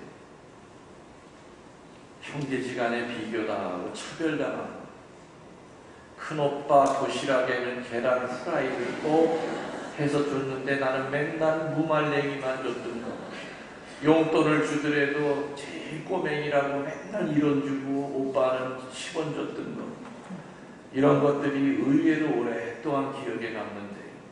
딸만 있는 집에서 맨날 언니가 입던 옷 계속 물려서 입었던 그런 기억, 연필 한 자루 새 거 써보지 못하고 맨날 주워 썼던 그런 기억들, 뭔가 차별당하고 뭔가 그 물질로부터 이렇게 좀 늘 불편을 겪는다고 하는 기억, 그리고 아버지 엄마가 형제들을 가려가면서 뭔가 이렇게 사랑해줬던 그런 기억들이 상처로 남는다고 그러죠. 이제 사춘기 들어가면서부터도 또 이제 점점 자의식이 강해지고, 자의식이 강해질수록 받은 상처도 돌에다가 깊이 새겨놓게끔 되는 시기가 됩니다. 근데 이 사춘기 때 몸은 이제 어른처럼 좀 더 커지죠. 근데 이 의외로 이 사춘기 때 상처가 그 후의 삶을 정말 많이 좌우할 때가 많다고 그래요. 특히 여자들 같으면은 어린 시절에 그 사춘기 때 이 성에 관련된 상처들, 오빠한테 성폭행 당한 거, 술 먹고 들어온 아버지한테 성폭행 당한 거, 휴가 나온 사촌 오빠한테 성폭행 당한 거, 그 얘기 못해요.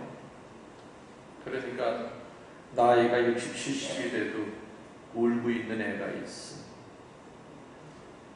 휴가 나온 사촌 오빠가 중학교 2학년짜리 동생을 성폭행을 해요. 너 말하면 죽인다. 말 못하죠. 그리고 긴 세월이 흘렀어요. 그 성폭행했던 그 오빠는 기억도 못해요. 식구들 모임에 가면은 그 인간은 희희낙낙거려요. 그렇지만은 70이 다 됐지만은 지금도 피눈물 흘리는 애가 있거든. 내 전업 때문에 내 순결 뺏기고 한평생 남편 앞에 죄의식 갖고 살았어요. 칼 있으면 지금도 찔러 죽이고 싶어. 이거 어디 가서 해결 안 돼요. 연령에 나간다고 해결 안 되고 레이저 나간다고 해결 안 돼요. 이런 인성의 상처가 해결이 안 되면 절대로 영성적으로 나갈 길이 없어. 이건 신부건 수녀건 마찬가지예요. 사제서 품받는 날 그 전에 갖고 있던 모든 인성의 상처가 해결이 되느냐? 아니에요. 그 신부의 인성은, 그 수녀의 인성은 신학교 들어오기 전에 이미 거의 90%가 결정이 돼요. 어떤 부모 밑에서 어떻게 살아가느냐에 따라 다 달라져요. 예를 들어서 어린 시절에 지지리도 가난한 집에서 살았어. 맨날 빚쟁이들이 들끓고 차 앞딱지 붙이러 맨날 은행원들이 들락거려. 무능한 아버지에 대한 그 미움, 그리고 가진 자에 대한 그 미움, 이런 마음으로 신학교를 들어갔다고 합시다. 신학교에서는 남 하는 것만큼 하면 신부돼요. 그 뱃속에 뭐가 있는지 어떻게 다 알아. 다행히 좋은 영적 지도 신부님을 만나서 신부님, 제가 사실은 어릴 때 이런 상처가 있답니다. 그 신부님이 잘 지도해서 신부 될 때까지 그 상처가 잘 치유가 돼서 신부가 되면은 신부 생활을 아름답게 할 수 있는데 다 감출 거 다 감추고 내 신부만 돼봐라. 신부가 됐어요. 신부 되고 난다면은 그 다음부터는 이상해지는 거예요. 흑백 논리로 나가. 가진 자는 마귀.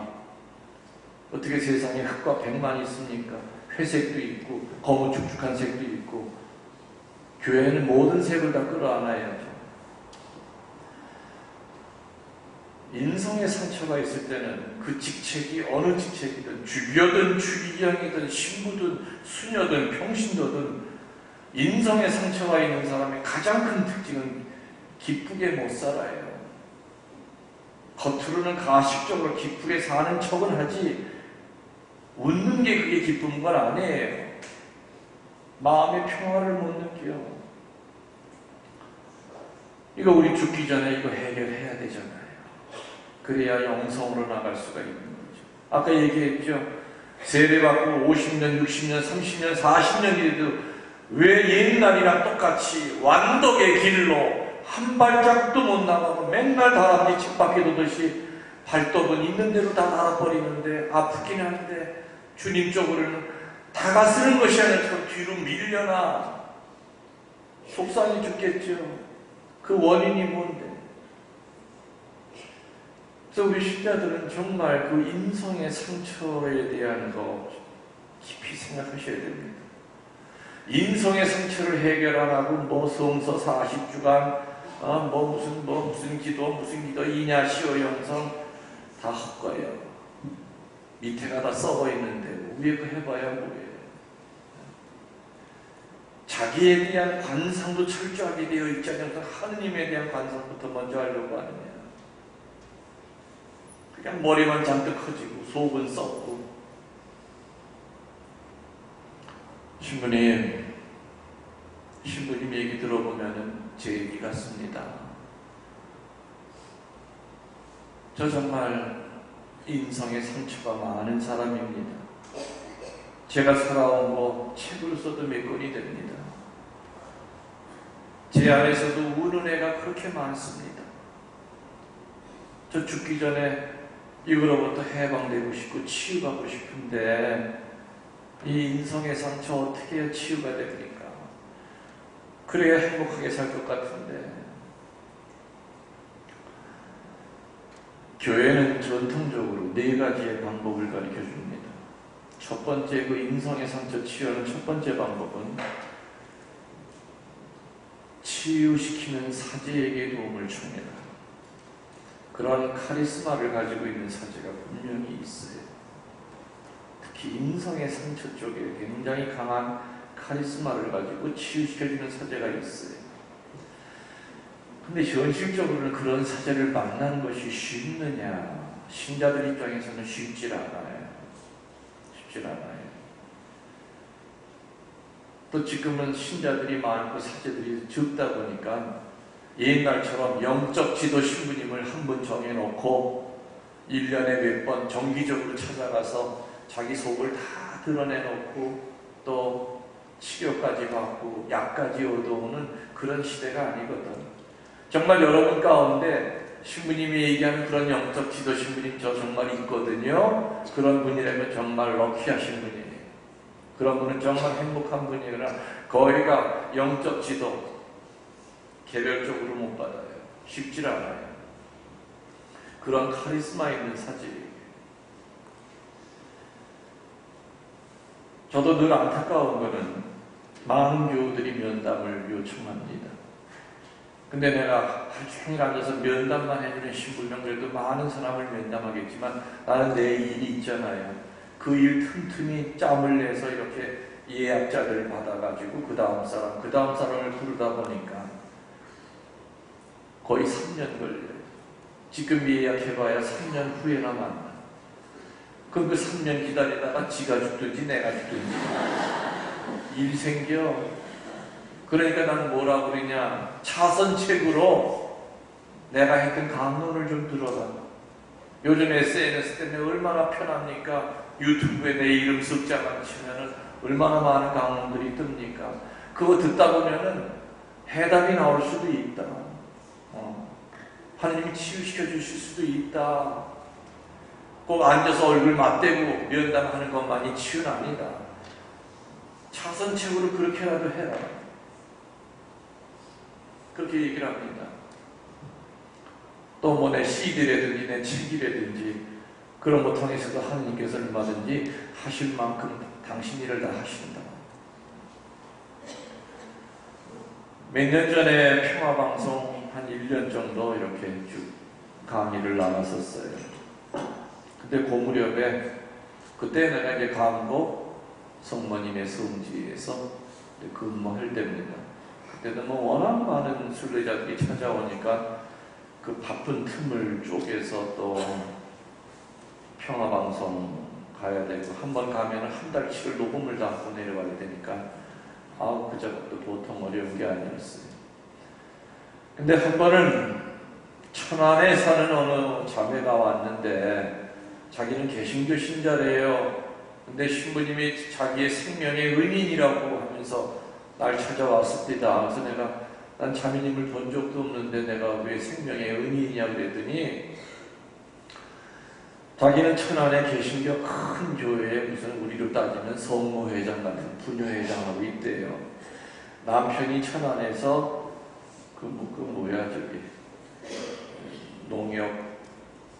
농협 조합장이라고 그러나? 조합장은 먹고 살만하대요. 돈도 많이 모았는데 남편 몰래 주식하다가 주식을 해가지고 한 20억을 날렸대요.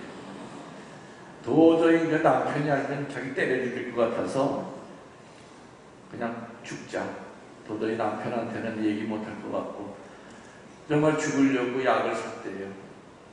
제초제를 이렇게 사가지고 아주 하얗게 소복으로 갈아입고 그리고서는 뭐 통성기도인지 뭔지 그걸 한참 하고서는 있었는데 약을 먹으려고 하다가 이렇게 방에 앉아 있다가 뒤로 움직거리다가 그 엉덩이 밑에 리모컨이 있었나. 그렇게 하는데 리모컨이 눌려가지고 텔레비전이 켜졌대. 근데 하필 그게 내가 평화방송에서 강론으로 켜진 거예요. 그래서 이제 화면이 열리면서 이제 내가 딱 나왔는데 모르겠어. 무슨 강의 때 그 얘기를 했는지 아마 아주 대뜸 첫 마디가 자기한테 그리더래. 어디를 죽으려고 그러냐고. 어디를. 아주 그냥 그렇게 아마 내가 자살 얘기하다가 뭐 그런 얘기가 나왔었나 봐요. 어디를 목숨이 네 건 줄 아냐고. 여러분들 거 아니라고. 죽으려고 지금 이 시간에 마음먹고 있는 사람 당장 취약 내려놓으면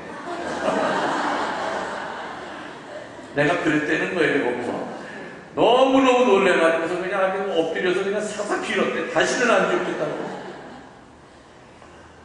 그래서는 나 살려준 신부님이니까 찾아온 거예요. 찾아와가지고 지금도 다녀요. 말로는 뭐 개종했다고 하면서 뭐 개신교 신자들은 뭐 되게 얄밉습니다. 개종하겠다고 하게 무슨 지금 한 4년 됐는데 오기는 와. 계속 찾아와서 미사도 드리고 뭐 올 때마다 뭐 농협조합장인가 인삼도 가져오고 그러는데 아이고 그렇게 말만 그렇게 개종한다고 하냐고. 그 양반은 신부님 그 평화방송 듣고 자기는 그 악습이었던 뭐 이런 자기 투기 같은 거 되게 좋아했대요. 그걸 또 해방도 되고 정말 너무너무 좋다고. 내가 12시까지인가 12시 반까지인가요? 몇 시까지죠? 시간 어떻게 되시니? 내가 강의가 몇 시까지예요? 네? 20분 남았어요? 오케이. 20분 더 해도 되죠? 오케이, 알겠습니다. 그러니까 그분은 평화방송 이렇게 보고서는 또 자기 삶이 바뀌고 치유가 또 됐어요. 압구정동, 서울의 압구정동 거기 내가 강의를 갔는데 오전 강의 끝나고 나서 그 지하에 거기 큰 식당이 있습니다. 거기 본당 신부님이랑 같이 밥을 이렇게 먹으려고 하는데 중년 남자가 내 앞으로 밥을 떠가지고 오더니 같이 앉아서 먹으면 안 되겠느냐. 앉아서 앉으시라고 드시라고. 근데 이 사람이 밥은 안 먹고 자꾸 내 얼굴만 쳐다보는 거예요. 여러분들 누가 밥 먹을 때 쳐다보면은 밥이 안 넘어가잖아요. 아니 드시면서 뭐 하실 얘기 있어서 앉으신 것 같은데 그냥 드시면서 얘기하시려 했더니 신부님 제가 밥이 넘어갈 상황이 아닙니다. 그래요? 저는 먹을 테니까 얘기해보세요. 들을게요. 조금 듣다가 나도 여기 밥숟가락을 놨어. 그거 듣느라고. 소설도 이런 소설이 다 있나. 얘기하는데 보니까 자기는 IMF 터지기 전에는 잘 나가던 중소기업체 사장이었대요. 좋은 차 끌고 다녔고 당연히 주말이면 골프 치러 다녔대요. 비즈니스 한다고. 그러니까 정당 안 나갔죠. 그러다가 IMF 터지고 난 다음에 쫄딱 망했대요. 부인이랑도 헤어지고 다 들어먹고 아이들도 다 뿔뿔이 흩어지고 그때 나이가 46인가 그랬대요. IMF 터질 때. 자기는 3번 동맥을 끊었대요. 죽으려고. 근데 모진 목숨이라 깨어나 보면은 또 응급실에 실려와 있대요. 마음대로 죽기도 힘들거든요. 그래서 그때 자기는 서울의 달동네에다가 쪽방 하나 얻어놓고 정말 노숙자처럼 다니면서 그 달동네에서 제일 높은 축대를 찾아다녔대. 떨어지면 한 번에 머리통 터져 죽을 수 있는 장소. 그래서 한 군데를 찾았대요. 새까맣게 높은 축대가 하나 있더래. 그 달동네에 저 정도 높이면 한 번에 가겠다. 그래서 죽기를 결심한 그날 밤에 그 축대 끝에 앉아서 소주 3병을 먹고 휘황찬란한 서울 야경을 보면서 아무 미련 없이 몸을 날렸대요. 근데 희한하게 아침에 햇빛 때문에 눈이 떠지더래. 눈을 이렇게 뜨니까 내가 분명히 어저께 떨어졌는데 그리고 위를 보니까 떨어진 축대가 보이는 거야. 바로 이 너머로. 내가 저기서 떨어졌는데 이거 어떻게 된 건가? 상황을 보니까 그날 그 떨어지는 날 오후까지도 그 밑이 깨끗한 걸 분명히 확인했대요. 근데 누가 저녁 때 이사 가면서 침대 매트리스를 2장 버리고 갔는데 하필이면 떨어진 자리가 침대 매트리스 위에 떨어진 거예요. 떨어지면서 그냥 술기운에 그냥 잠이 든 거예요. 상황이 그런 상황이 그래요. 그냥 발악을 했는데 그냥 어떤 놈이 침대 매트리스를 버린 걸 가지고 이렇게 죽기가 힘드냐고. 세상에 나는 살고 싶은 마음이 없는 사람인데 어떤 놈이 침대 매트리스 버린 거 아니야. 막 소리 지르고 발악을 했대요. 그러다 옆에 보니까 버리고 간 그 쓰레기 더미에 보니까 무슨 테이프 같은 게 하나 있더래. 껍데기도 안 뜯었더래. 그러니까 누가 아마 이삿짐에 이렇게 휩쓸려 나왔나 봐요. 그래서 이렇게 보니까 내가 옛날 그 테이프가 그 껍데기가 빨개요. 헛구담치 이렇게 치우는 건데 이렇게 제목을 보니까 김웅렬 신부 강론집이고 제목은 돌아온 탕장. 그래서 그거를 들고 쪽방에 가서 터덜터덜거리는 녹음기에 그걸 꽂아가지고 3일 동안을 들었대요. 밥 한 톨 안 먹으면서 둘째 날부터는 눈물이 나기 시작하는데 정말 방바닥을 빡 긁으면서 손에서 피어날 때까지 방바닥을 긁으면서 울었대요. 나 같은 놈 못 써먹을 거 있으시다고. 침대 매트리스까지 깔아서 나를 살려주시고 이렇게 멀쩡한 테이프 통해서 나를 회개시키시고 더 이상 내가 또 죽으려고 한다면 나는 지옥에 떨어져서 때를 까무리고 쓸 자격이 없는 놈이다. 이제부터의 삶은 내 삶이 아니다. 앞으로 어떻게 내가 살아가야 될까 고민하다가 정말 10몇 년 만에 대부님을 찾아갔대요. 대부님이랑 상의했더니 대부님이 야 그런 일이 있었구나. 너 선교사 되라 하더래. 그게 뭡니까? 해화동에 가면은 교리신 학원이 있어. 거기 가서 공부하면은 선교사 자격증, 공소회장 자격증을 준다. 열심히 공부했대요. 그래서 선교사 자격증을 따가지고 그때 나 만나러 왔을 때는 어디 있었느냐? 강원도 양구에 다 죽어가는 공소를 일으키고 있었대요. 그때 마침 서울에 물건 사러 나왔다가 명동성당 들렀더니 명동성당 주부에 보니까는 김웅렬 신부 2일 피정 압구정동 써있더랬는데 야 드디어 내가 그 신부님을 만나볼 수 있구나.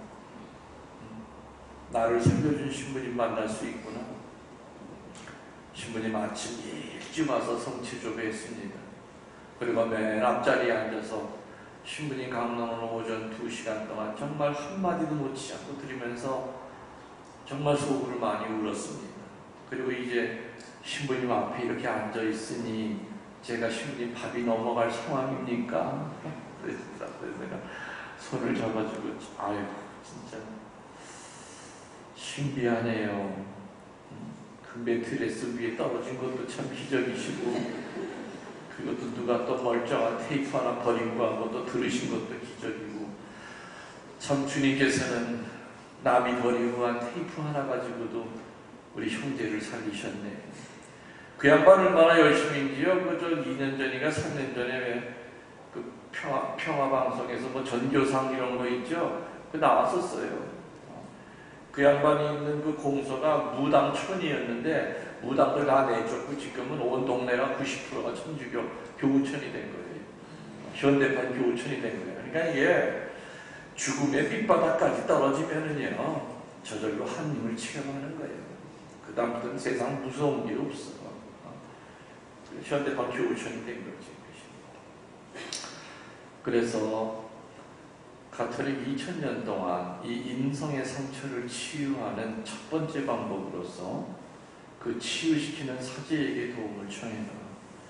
아까 얘기 드린 것처럼 뭐 여러분 주변에도 보면 그런 은사를 갖고 있는 신부님들이 있을 겁니다.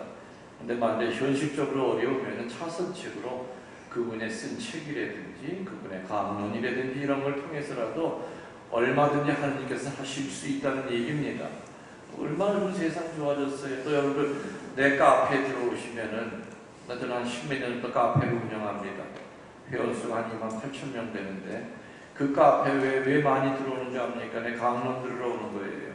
매 주일 강론을 촬영해서 동영상으로 전 세계로 내보내니까 그렇게 와서 들으실 수도 있고 아니면 뭐 이름 숫자만 쳐도 어디서 필요한 것도 다 또 영상 녹음해가지고 또 유튜브에서 또 띄우시는 분들도 있고 내가 쓴 책, 내 글 같은 것도 좀 많이 돌아다니고 그러기 때문에 예전보다는 여러분들이 훨씬 더 이렇게 접할 수 있는 그 기회가 많다는 거죠.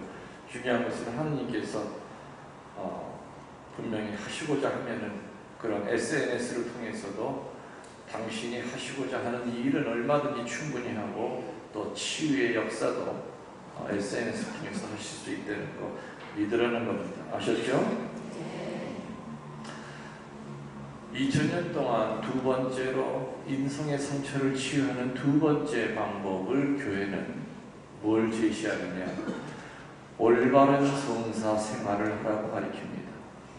올바른 성사 생활을 하면은 인성의 상처가 분명히 치유가 된다고 가르쳐요. 특별히 고해 성사와 성체 성사에 대한 강조를 합니다. 고해 성사에서 제일 중요한 부분이 뭐겠습니까? 어떤 일이 있어도 모고회의 죄에 빠지지 않는 거예요. 모고회가 뭡니까? 거짓고회입니다. 그런데 성모님의 메시지에 보면은 너무나 많은 내 자식들이 모고회 때문에 지옥으로 떨어지고 있다. 사제들아, 양들을 지켜라. 마귀들은 어떤 방법을 써서라도 거짓고해를 하게 만든다. 모고해를 하게 만든다. 여러분들이 지금 살면서 모고해 한 적 없었나 생각해 보십시오. 정말 성사 볼 거는 정말 있는데 그거는 창피하고 부끄러워서 얘기 못하고 어디다 묻어놔요. 이 밖에 알아내지 못한 죄에 대하여도 통해야 사에 써서 그거는 성사 본 거 아니에요. 기억이 안 나는 거가 그쪽으로 들어갈지 몰라도 또렷이 기억하고 있는데 그거 말하기 창피하다고 거기다 묶어서 덤벼 싸잡아서 쓰레기통에 버리려고 누구 마음대로. 마귀는 어떻게 쓰는지 여러분들 진실되게 성사 못 보게 하려고 할 거예요. 그래, 오늘은 내가 그거 꼭 얘기해야지. 그 고백소 앞에 줄 서 있으면 마귀가 귀에다 대고 속삭입니다. 너 정말 그거 얘기하려고 하니? 신부님이 네 목소리 다 알아. 나중에 너 쳐다볼 때 눈빛이 이상할 텐데 그래도 얘기할 거야? 거기에 넘어가가지고 요즘 많은 신자들이 고백소에 들어와서 음성 변조를 해. 무슨 지가 PD수첩 주인공이라고. 성부와 성자 성령의 이름으로 아멘. 아내가 그러면 저 부회장 목소리인지 치구역장 목소리인지 내가 모를 것 같아요. 그거를.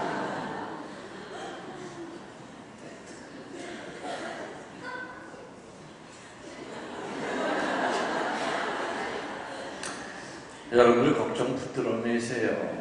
물론 신부님들이 고백소 안에서 많이 들었던 목소리는 기억해요. 이게 누구 목소리구나. 그런데 사제에서 분받을 때 사제들은 두 가지의 전혀 다른 은혜를 받아요. 첫 번째는 양들을 기억하는 비상한 기억력의 은혜를 받아요. 신부님들마다 컴퓨터 역량이 조금씩은 다르겠지만 지금은 내가 안 그러는데 그전에 한참 그래도 머리가 팽팽 돌아갈 때는 5,000명까지는 기억하는 것 같아요. 5,000명 본당 신자들이 있는 성당에서 주일 미사 끝나고 그날 저녁에 침대에 누우면 그날 빠진 인간들의 얼굴이 천장에 휙휙 지나가. 오늘 내 구역장이 빠졌다. 오늘 교육부장이 안 보이던데. 그 다음 주일날 교육부장 지난주 어디 딴 데 가서 미사했나봐. 안 보이대. 뒤로 자빠지죠. 이 5,000명 신자인데 신부님이 어떻게 나 하나 빠진 거 어떻게 아냐 이거야. 저절로 알아요. 그게 은혜야. 이렇게 비상한 기억력의 은혜를 받아요. 근데 어느 자매를 봤더니 한 5개월 만에 나왔습니다. 그래서 이제 반가워서 아이고 자매님 5개월 만에 오셨네. 어디 외국에 나가 있었나 봐요. 그랬더니 이 자매가 어머머 하면서 눈빛이 이상하더니 온 동네 돌아다니면서 신부님이 나를 짝사랑하고 있는 게 분명하다. 그렇지 않고 저렇게 5개월 빠진 걸 저렇게 정확히 알 리가 없다고. 아주 웃기는 예표네요. 공부 예표네요. 네, 그 다음부터는 여자들 1년 만에 나오든 2년 만에 나오든 혼자 속으로 왔구나. 이렇게 사제들은 양들을 기억하는 비상한 기억력의 은혜도 받지만 동시에 마음각의 은혜도 받아요. 고백소의 문을 여는 그 순간 다 까먹어야 돼요. 생각해봐요, 여러분들. 나는 34년 동안 이 귀때기로 세상의 더러운 죄를 다 듣고 살았어. 어떤 때는 고백소 안에 앉아있다 보면 뭐 이따위가 다 있어. 이런 게 다 있어. 뭐 이런 인간이 다 있어. 근데 그게 다 기억에 나와봐요. 신부 정신병자들. 저녁에 수면제 알 털어놓고 잠 못 자요. 지금 금세 성모 회장이 성사 보고 나갔는데 못됐네. 여기 못됐어. 또 꼴에 또 맨 앞줄에 앉아 미사해. 저 당장 잘라버려야지. 이러면 이게 사목이 되겠냐 이거예요. 그렇기 때문에 문 닫는 순간 다 까먹어.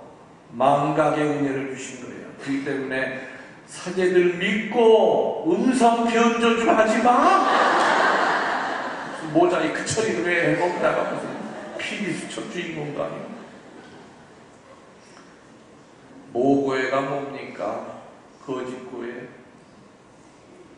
가늠했는데 생각으로만 가늠한 것 같다고 얘기하는 모고회예요. 분명히 대죄인데 소재처럼 축소한 것도 모고회예요. 많은 경우들이 이런 표현을 쓰는데 이것도 모고회예요. 고백성사를 받는 사제 판단을 흐리게 만드는 표현이 있어요.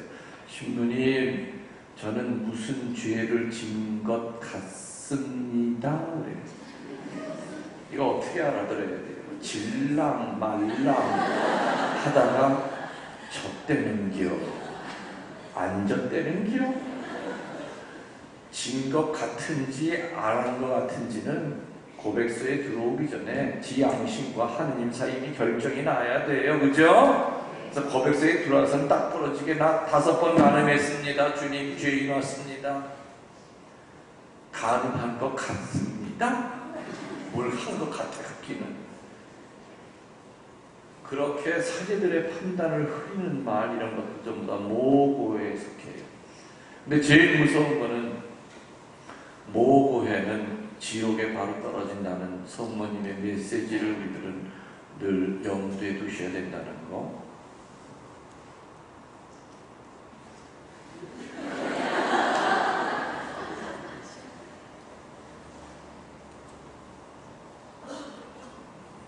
그만하라고. 밥은 4시부터 오는 거예요. 12시 20분에 밥이에요. 그럼 끝내야 되겠네. 인성의 상처, 다시 말하면 지금 이렇게 생각해봅시다. 영적으로 행복하기 위한 행복의 울타리 첫 번째 단추가 상처로부터 해방이 될 때다. 그죠? 상처는 여러 종류가 있다고 했어요. 영성의 상처, 인성의 상처, 또 인성의 상처도 보면은 무의식 속의 상처, 의식 속의 상처가 있는데, 이런 상처를 치유받으려면 레지오 나간다고 해결이 되는 건 아니다. 그래서 교회는 4가지를 알려드린다고 했어요. 지금 2가지밖에 얘기 못했는데, 첫 번째는 치유시키는 사제에게 도움을 청해라. 얼굴 맞대고 면담이 어려우면 차선책으로 얼마든지 하실 수 있다. 2번째로는 올바른 성사 생활해라. 어떤 일이 있어도 거짓 고해하지 말고 고백소 안에 사제만 있는 것이 아니라 예수님이 함께 계시다고 하는 것을 굳게 믿고 나의 죄가 진홍색처럼 붉어도 내 겸손되이 고백하면 주님 반드시 사해 주신다는 것을 믿으려는 겁니다. 그리고 깨끗하게 성사원 상태에서 성체를 영해라. 모고해를 한 상태에서 성체를 영하면 그거는 모령 성체라고 합니다. 들어보셨죠? 성체 모독이 됩니다. 그렇기 때문에 그것이 지옥으로 떨어진다는 죄입니다. 그래서 모고해 절대 하지 말고, 그리고 깨끗한 마음으로 합당한 성체 배령을 할 때 인성의 상처가 치유가 되기 시작할 것이다. 나머지 두 개는 밥 먹고 할 건데요. 여러분들 필요할 것 같아서 내 강의 CD랑 책은 갖고 왔어요. 책은 4종입니다. 근데 내용은 다 달라요. 그리고 연작 스타일로 1, 2, 3, 4로 해놨어요. 많은 분들이 1번이 제일 좋은 줄 알고 1번 책만 가져가는데 그 희한해요. 다 똑같아요. 내용은 전부 다 다르고 나도 밥 한 술 먹고 책 사신 분들한테 내가 사인을 해드릴 겁니다. 앉아서. 그리고 내 필연 특강이라든지 책이 그 CD들이 있는데 그동안 많은 CD가 있었죠. 근데 지금 내가 2년 전에 만든 그 CD가 어떻게 보면 내가 나중에 세상 떠나면 내 마지막 CD가 될 건데, 그건 뭐냐면은 주일복음 가야다해가 전부 다 CD로 나왔어요. 3년에 걸쳐서 준비를 한 겁니다. 왜 그걸 준비했느냐면은 사실 내가 30년 넘게 피정 지도를 했지만은 내가 준비해놨던 그 강론의 40%를 채 못했어요. 그러니까 60%의 강론 원본은 그대로 쌓여 있었어요. 그래서 이거를 내가 죽기 전에 이 60%의 강론을 해야 되는데, 피정은 대개가 뭐 처음 가는 본당, 2번 가는 본당이 거의가 보면은 중복되는 것들이 항상 많을 수밖에 없었어요. 그래서 한 본당에서 신부님 우리 본당 한 3주에 걸쳐서 이렇게 좀 와서 해 주십시오 하면 계속 강론 내용이 심화가 되는데, 그렇지 못하다 보니까는 그럼 나머지 못한 그 60%를 이걸 신자들한테 어떻게 알려줘야 되냐 하다가 그 못한 부분이 매 주일 강론 안에 묻혀 들어갑니다. 그래서 나에게 제일 중요한 강론 CD가 주일복음 가나다해 전집으로 나와 있어요. 여러분들이 신청하시면 보내드릴 거예요. 그거는 전집이기 때문에 혹시 가져가시더라도 누구 빌려주면 그 사이가 이 빠진 것처럼 빠집니다. 그렇기 때문에 여러분 잘 아시죠? 집 나간 CD는 안 돌아와요. 절대로. 하시면 되고, 신청하시면 되겠고요. 또 하나는 여기다 안 갖다 놨네. 저는 항상 그 강국의 베티에 있을 때 은총의 밤을 하면서 은총의 밤 때 많은 신자들이 옵니다. 올 때 내가 신자들 안수하고 이제 그렇게 하기 전에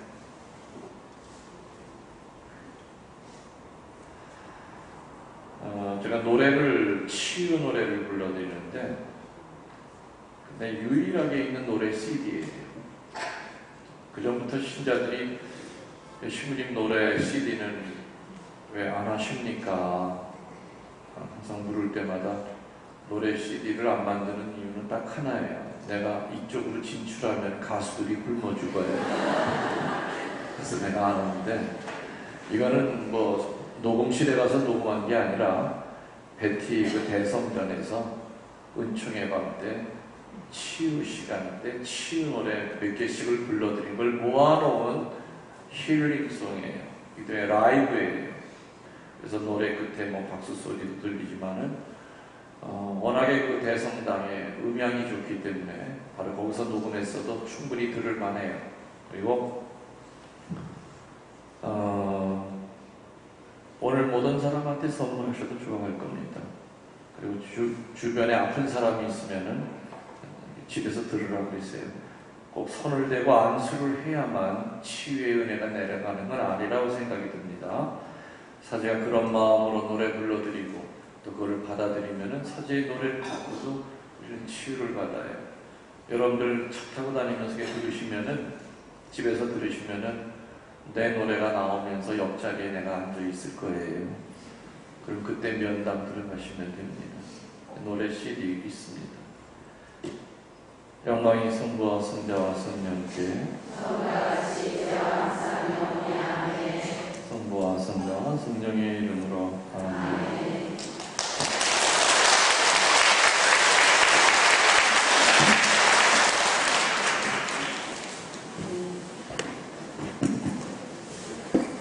십자가를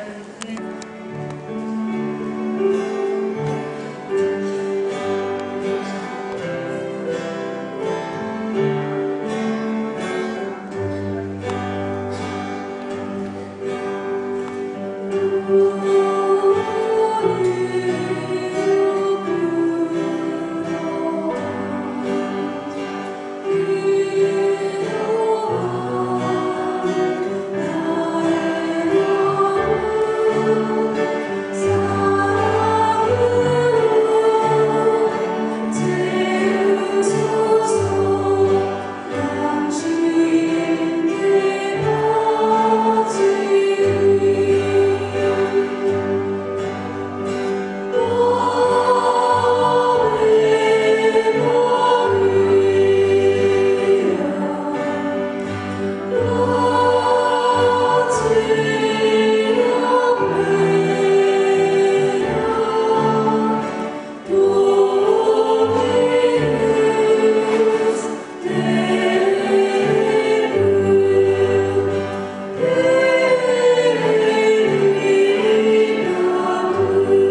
내게 다시 말하니